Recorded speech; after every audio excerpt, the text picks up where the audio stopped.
এক বেটি ছেলে বিয়ে হয়ে শ্বশুর বাড়ি গেছে, ওখান থেকে এসেছে, মাকে বলছে, মাকে আমি আমার স্বামীর ভাত খেতে পারবো না। বলছে, কেন রে বেটি? বলছে, ও আর জ্বালা আর সইতে পারি না গো মা, আমি ওর কাছ থেকে তালাক নিয়ে নিব, আর আমি ওর ভাত খাবো না।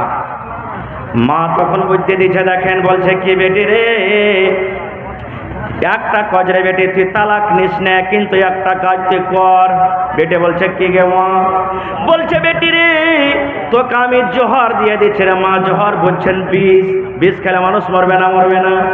বলছে, আমি তোকে বিষ দিয়ে দিচ্ছি রে মা। বিষের আমি ফাঁকি তৈরি করেছি, চূড়ান তৈরি করেছি। যখন যখন তোর স্বামী খেতে বসবে, একটু ভাতে দিয়ে দেবে, একটু পানিতে দিয়ে দেবে, একটু একটু করে দেবে। প্রত্যেক দিন 3 টাইমের খানাতে রে মা একটু একটু করে তুই দিয়ে দিবি। খাইতে খাইতে খাইতে খাইতে তোর স্বামী একদিন দুনিয়া থেকে চলে যাবে।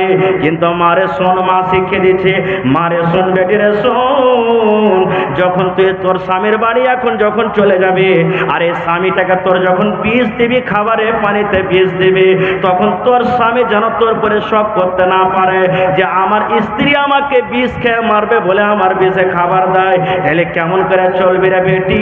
বলছে, বেটি রে, তুই কোনোদিন তোর স্বামীর পরে রাগ করবি না। তোর স্বামী যদি রাগে একটা থাপ্পড় দিয়ে দেয়, খবরদার তুই এর মন ভারী করবি না। হাসি মুখে তোর স্বামীর সাথে উঠা বসা করবি, হাসি মুখে মন খুশি করে তার তুই খেদমত করবি। এরকম ভাবে খুব সুন্দর করে শিখিয়ে দিলে। এবারে স্বামীর বাড়িতে যাওয়ার পর যখন যখন তার স্বামী খেতে বসে, ওই যে মার দেওয়া চূরণ, ওতে কি আছে ভাই? বিষ নাকি? মাসিকাল যে বিষ আছে, একটু একটু করে দেয়। আর স্বামীর সাথে একবারে এই চলতে চলতে চলতে এমন মোহাব্বত গাঢ়া হয়ে গেল যে বলার শেষ নাই। এবার 1 মাস 2 মাস পর তখন বাড়িতে এসেছে আবার মায়ের। মা বলছে, বেটি রে, বল জামাই আর কতদিন জামাইয়ের বাড়িতে থাকবে? কোনো কিছু বুঝতে পারছিস?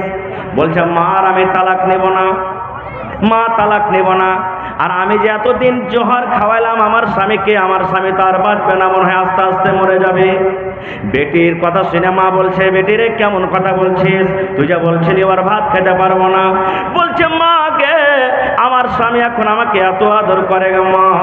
অফিস থেকে আসে তাও রাগে না, দোকান থেকে আসে তাও রাগে না, মাঠ থেকে আসে তাও রাগে না। মাকে আগেকার মেজাজটা তার পাল্টে গেছে গো মা। এখন আমাকে খুবই ভালোবাসে, খুব মহব্বত করে, ভালোবাসে। এই জন্য মা আর তাকে আমি বিষ দেব না মা। কিন্তু আমি যে এতদিন ধরে মাস 2 মাস ধরে একটু একটু করে তাকে বিষ খাইয়েছি, মা কেমন করে এখন কি করব? স্বামীকে যদি আমি বলতে যাই যে তোমাকে আমি বিষ খাওয়াচ্ছি, তবে এই মহব্বত ভালোবাসাটা আবার ভেঙে যাবে। মা একটা মুচকি হাসি দিয়ে বলছে, এরে হতভাগা নাদান, তোদের মহব্বত ভালোবাসাকে গাঢ়া করার জন্য মা আমি একটা সামান্য চূরণ দিয়েছিলাম রে। ওই চূরণে কিন্তু বিষ কিংবা জহর ছিল না। নারে তাকবীর! হয়নি, হবে না, হতে পারে না, আমার নবীর সাথে কারো তুলনা। হয়নি, হবে না, হতে পারে না, আমার নবীর সাথে কারো তুলনা। আরে তুলনা তো দূরের কথা, ছায়াও মিলে না। হয়নি, হবে না, হতে পারে না, আমার নবীর সাথে কারো তুলনা। ইউসুফকে দেখে যারা আঙ্গুল কেটেছে, তারা কি আমার নবীর রূপ দেখেছে? আরে দেখতো যদি কেটে দিত কলিজাখানা। হয়নি, হবে না, হতে পারে না, আমার নবীর সাথে কারো তুলনা। নারে তাকবীর! যেমনই কথাটা বলা, মা আয়েশা রাদিয়াল্লাহু তাআলা আনহার মুহাব্বত দেখেন, সুবহানাল্লাহ, কি মুহাব্বত নবীর প্রতি। মা আয়েশা কিন্তু কথাটা শুনছেন আর কথাটা বুঝাও নিয়েছেন। যেমনই বুঝারি, আমার স্বামীকে তো ইহুদিরা গাল দিয়েছে, আমার স্বামীকে তো সালামের নামে। जी जी जी कुछ बोलेंगे तब ना लेंगे भाई, हाँ बोलिए। তো কেমন মহব্বত ভালোবাসা মা আয়েশা রাদিয়াল্লাহু তাআলা আনহা বুঝে নিয়েছেন। এবার মা আয়েশা রাদিয়াল্লাহু তাআলা আনহাকে বলছেন, এই ইহুদির দল তোরা শুন রে, ওয়া আলাইকুমুস সালাম ওয়া লাআনা, আমার নবী তো তোদেরকে কোনো দোষ করেনি, আমার নবী তোদেরকে কোনো গালি দেয়নি, আমার নবী তোমাদেরকে কোনো রকমের কুভাষাতে কথা বলেনি, আমার নবী তোদের সাথে কোনো ঝগড়া করেনি, লড়াই করেনি। তবে আমার নবীকে কেন তোরা বদদুয়া দিলি রে, আমার স্বামীকে কেন তোরা বদদুয়া দিলি? এবার মা আয়েশা রাদিয়াল্লাহু তাআলা আনহা উত্তর কি বলছেন, ওয়া আলাইকুমুস সালাম ওয়া লাআনা, হে ইহুদির দল, আমার নবীকে বলছিস তোরা তুই মরে যা, তুই মরে যা, তোর পরে যেন মওত আসুক। আমার নবী মরবে কেন রে?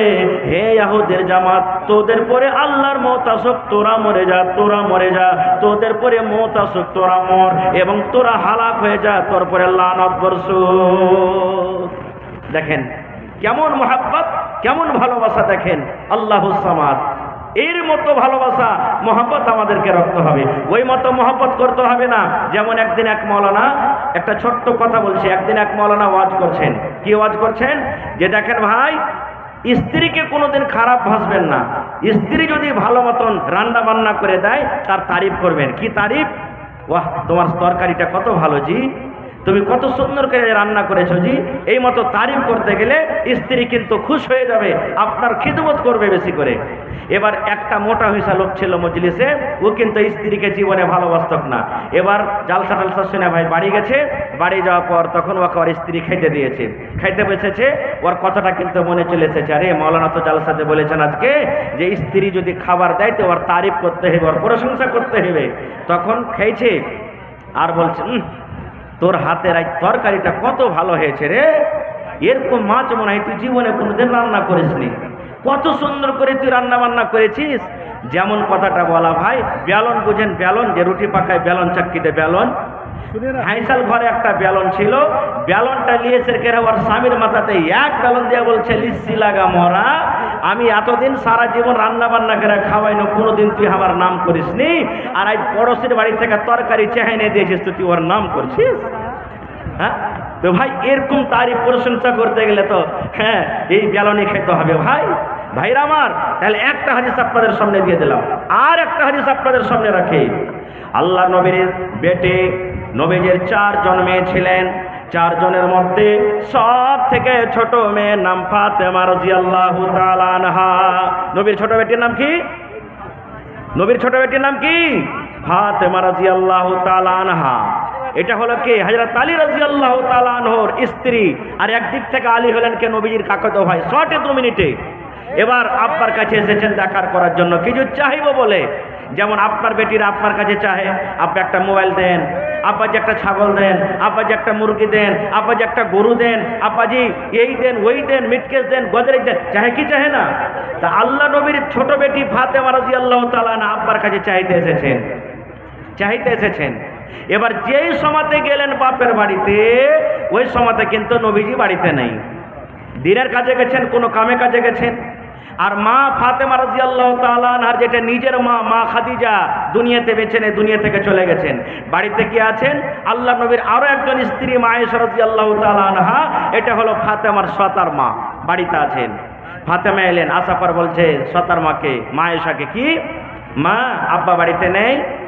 বলছে না রে বেটি, তোমার আব্বা বাড়িতে নেই।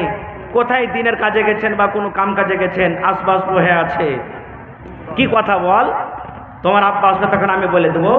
তো মা ফাতেমা বলছেন না, আব্বা আসবে তখনই বলবো। এই আমার মায়েরা খালারা শোনেন, স্বামীর প্রতি মোহাব্বত ভালোবাসা কি জিনিস দেখেন। এবার মা ফাতেমা দেখলেন যে আব্বা বাড়িতে নেই, আর রুকলেন না যে ঠিক আছে মা 1 ঘন্টা দাঁড়াই, 2 ঘন্টা দাঁড়াই, আরাম করি, আব্বা আসবে তখন দেখা করে যাব না। তখনই নিজের স্বামীর বাড়ি চলে গেলেন। না, থাকবো না আব্বার বাড়িতে, আব্বার অপেক্ষা করব না, আমি নিজের স্বামীর বাড়িতে চলে যাব। কে জানি আমার স্বামীর পানির দরকার হবে, খাবারের দরকার হবে, কি আমার দরকার হবে, কখন কোন জিনিসের দরকার হয়ে যাবে, আমার স্বামী আমাকে খুঁজবে, আমি সামনে না থাকলে আমার উপরে রাগ করবে, তখনই চলে গেলেন। আহা হা। আর এখনকার দেখেন মা খালারা যদি বলে যে এ আব্দুল্লাহর বাপ কি হয়েছে জি, বলছে আমার মাকে একটু দেখতে যাবো আর আসবো, যদি কহে যায় ভাই তো 1 দিন হয়ে যাবে, 1 দিন বলে যায় তো 5 দিন হবে, মানে এরকম কিছু বুঝবে না স্বামী কি জিনিস। এবার চলে গেলেন ঘুরে, নবী আমার সন্ধ্যাবেলাতে বাড়ি এলেন। যখনই নবী আমার বাড়ি এলেন, মা আয়েশা রাদিয়াল্লাহু তাআলা আনহা এবার নবীকে বলছেন, ইয়া রাসূলুল্লাহ, আল্লাহর নবী গো, ফাতেমা আপনার সাথে দেখা করার জন্য এসেছিল। আপনার কলেজার টুকরা ফাতেমা, আপনার ভালোবাসা বেটি ফাতেমা আপনার সাথে দেখা করার জন্য এসেছিল গো নবীজি। নবী আমার বলছেন, বিবি রে, আমার ফাতেমা কে বলছিল রে বিবি, কি কারণে আমার কাছে এসেছিল? আমার মা, আমার কলেজার টুকরার সাথে আমার দেখা হয়নি। আমার কলেজার টুকরা কি বলেছেন? এই আমার ভাইয়েরা মায়েরা শোনেন, যখন কথাটা বলা, মা আয়েশা বলছেন, ইয়া রাসূলুল্লাহ, আমাকে বলে যায়নি, কি দরকার এসেছিল ফাতেমা আমাকে কিচ্ছু জানেনি, আব্বাকে বলবো বলে চলে গেছেন। এবার নবী আমার বাড়িতে আর থাকলেন না, একবারে সাথে সাথে বেটির বাড়ি হাঁটা দিয়ে দিলেন। আহারে, আমার বেটি আমার সাথে দেখা করার জন্য এসেছিল, কিন্তু আমার মায়ের সাথে দেখা হলো না। এবার নবীজি তাড়াতাড়ি করে নিজের বেটির সাথে দেখা করার জন্য চলে গেলেন। এবার রাত কিন্তু হয়ে গেছে। এবার হযরত আলী এবং ফাতেমা তারা বিছানায় কিন্তু শুয়ে গেছে। এবারে নবীজি দুয়ারে ডাক দিয়েছেন, ফাতেমা ও আলী, তোমরা কে বাড়িতে আছো? কারণ আল্লাহ বলেন, নবী বলেছেন, ওয়াপারের বাড়িতে যখন তুমি ঢুকবে, তুমি পারমিশন নিয়ে নাও, ইজাজত নিয়ে নাও। তোমার বেটির বাড়ি হোক, জামাইয়ের বাড়ি হোক, তাও তোমাকে অনুমতি নিয়ে যেতে হবে। নবীজি দুয়ারে দাঁড় হয়ে বলছেন, ফাতেমা তুমি কে বাড়িতে আছো? মা আলী বাবা তুমি কি বাড়িতে আছো? যেমনই আব্বার কথা শুনলেন, ফাতেমা বলছেন, আব্বা আমরা বাড়িতে আছি। দয়ার নবী বলছেন, আমার জামাই আলী কই? বলছে, আব্বা গো, আপনার জামাই আলী বিছানে শুয়ে আছে। আমার নবী বলছেন, ফাতেমা রে, তোমরা দুজন বিছানে শুয়ে থাকো, যেভাবে তোমরা দুজন বিছানে শুয়ে আছো এইভাবে থাকো, আমি নবী তোমাদের ঘরে আসছি। মা ফাতেমা বলেন, এবার আমার আব্বাকে আসার অনুমতি দিয়ে দিলাম। এক বিছানাতে আমি আর আলী শুয়ে আছি, এক সাইডে আমি শুয়ে আছি, এক সাইডে আমার স্বামী আলী শুয়ে আছেন। আমাদের দুজনের মধ্যখানে আমার দয়ার নবী আমাদের দুজনের মধ্যখানে এবার বসে গেলেন। বসে যাওয়ার পর শর্টে বলছি, বন্ধুরে, এবার নবী বলছেন, ফাতেমা আমি নাকি শুনলাম রে মা, তুমি আমার সাথে দেখা করার জন্য গিয়েছিলে। ফাতেমা তুমি কি দরকার আমার কাছে গিয়েছিলে রে মা?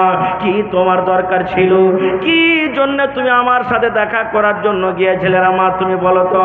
এই আমার মায়েরা ভাইয়েরা শুনেন, যখন কথাটা বলা, মা ফাতেমা রাদিয়াল্লাহু তাআলা আনহা এবার নিজের হাতখানা এরকম ভাবে আব্বাকে দেখাচ্ছেন, আব্বা গো, এই যে আপনি আমার হাতের দেখে দেখেন গো আব্বা জান, এই যে আপনি আমার হাতখানা দেখেন। এবার দয়ার নবী যখন হাতখানা দেখলেন, ফাতেমার হাতে কিন্তু ফোঁসা পড়ে আছে। আপনারা জানেন, কোদল যদি মাঠে চালাইতে যান, কোদল চালাইতে চালাইতে হাতে ফোঁসা আছে না আছে না? আপনি যদি বাঁশ কাটতে চলে যান, বাঁশ কাটতে কাটতে আপনার হাতে ফোঁসা আছে কিনা? এই মতো বলছে, আব্বা জান দেখেন আমার হাতখানা। দয়ার নবী দেখছেন হাতে কিন্তু ফোঁসা পড়ে আছে, কত ফোঁসা গলে গেছে, কত ফোঁসা হয়তো সাদা সাদা হয়ে আছে। এবার নবী বলছেন, ফাতেমা কি ব্যাপারটা রে মা, তোমার হাতে গলার দাগ কেন? তোমার হাতে কেন এগুলা ফোঁসা? কি কারণে তোমার হাতে ফোঁসা এসেছে রে মা? এবার ফাতেমা বলছেন, আব্বা গো, আপনার জামাইয়ের বাড়িতে আমি এসেছি গো আব্বা। আমি জাতা পিছে পিছে, ইন্দারা থেকে পানি তুলে তুলে জাতা পিছে পিছে আমার স্বামীর বাড়িতে কাম কাজ করে করে আমার হাতে ফোঁসা করে গেছে। তাই আপনার কাছে আমি গিয়েছিলাম। আমি শুনলাম আপনি লড়াই করে যুদ্ধ করে অনেক দাস দাসী পেয়েছেন। যদি একটা দাসী আমাকে যদি দিতেন, আমার বাড়িতে কাম করতো, আমার মদত করতো, আমি আরাম পাইতাম। এই জন্য আপনার কাছে আমি একটা দাস কিংবা দাসী নেওয়ার জন্য গিয়েছিলাম।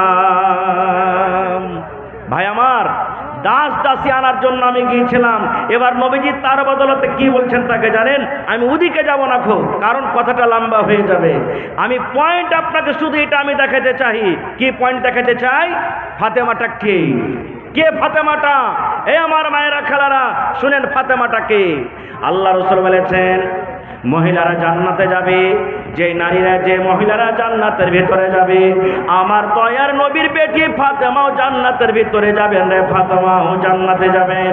কিন্তু শুধু ফাতেমা জান্নাতে যাবেন না, নবী আমার বলেছেন যত মহিলারা জান্নাতের ভিতরে যাবেন, যত নারীরা জান্নাতের ভিতরে যাবেন, সমস্ত নারীদের সরদারনি হবেন আমার বেটি ফাতেমা। এ ভাই, যে মহিলা জান্নাতের ভিতরে যাবেন, যে মহিলা জান্নাতের ভিতরে সমস্ত মহিলাদের সরদারনি হবেন, এরকম মহিলা স্বামীর বাড়িতে কাম কাজ করে হাতে খোসা ফেলে দিতেন। ফাতেমাটাকে নবীজি 10 জন মানুষের নাম নিয়েছেন জান্নাতে যাবে, যাকে আশরায়ে মুবাশশারা বলা হয়েছে। এই আলী, এই উমর তুমি জান্নাতে যাবে, আবু বকর তুমি জান্নাতে যাবে, উসমান তুমি জান্নাতে যাবে, সাদ তুমি জান্নাতে যাবে, সাইদ তুমি জান্নাতে যাবে। এই করে করে নবী বলেছেন আলী তুমি জান্নাতে যাবে রে। এ ভাই মুসলমান, দুনিয়াতে জান্নাতের সার্টিফিকেট পেয়েছেন, হযরত আলী জান্নাতের ভিতরে যাবেন, দুনিয়াতে খুশখবরি পেয়েছেন। এরকমই জান্নাতি লোকটার স্ত্রী হলেন কে? ফাতেমা রাদিয়াল্লাহু তাআলা আনহা, যে নিজের স্বামীর বাড়িতে কাম কাজ করে করে হাতে খোঁচা ফেলে দিতেন। আহা হা হা ভাই আমার, আমি কথার দিকে যাব না, কিন্তু এই মতো শেখায় যদি আজকে আমাদের বেটিরা আমাদেরকে করেন, গার্জিয়ানকে করে, মাগে কোন মিনসার বাড়িতে বিয়ে দিলে গে মা, সব সময়তে কাম কাজ করতে করতে মা জান চলে গেল, আমরা কি করব? ঠিক আছে বেটি, তুই কোন রকম এই বেকার আয় তো বাড়ি। মায়ের কথা শুনে চলে গেল বাড়ি। বলছে এক কাজ কর, জামাইকে ফোন দে যে আমাকে আনতে এসো। 5 দিন বাদ ফোন দিয়েছে, আজই তুমি আনতে আসবে না? যেমনই আনতে এসেছে, 2টা লোককে ফিট করে রেখেছে। এই মরার বেটাকে একটা খুঁটিতে ঘরের ভিতরে ধরে পান, ইয়ার বাড়িতে আমার বেটি চলতে পারবে না। যেমনই বেঁধে দিলে ভাই বলছে ফোন কর তোর বাপকে, মরার বেটা মরা 5টা লোক আসবে, 3 লাখ টাকা তোকে দিয়েছি, 2 লাখ খরচা হয়েছে, 5 লাখ টাকা দিয়ে তালাক করে তুই নিয়ে চলে যায়। হয়েছে না হয় না? জোরে বলেন হয়েছে না হয় না? 1 মিনিট আর একটা কথা বলবো আপনাদের সামনে।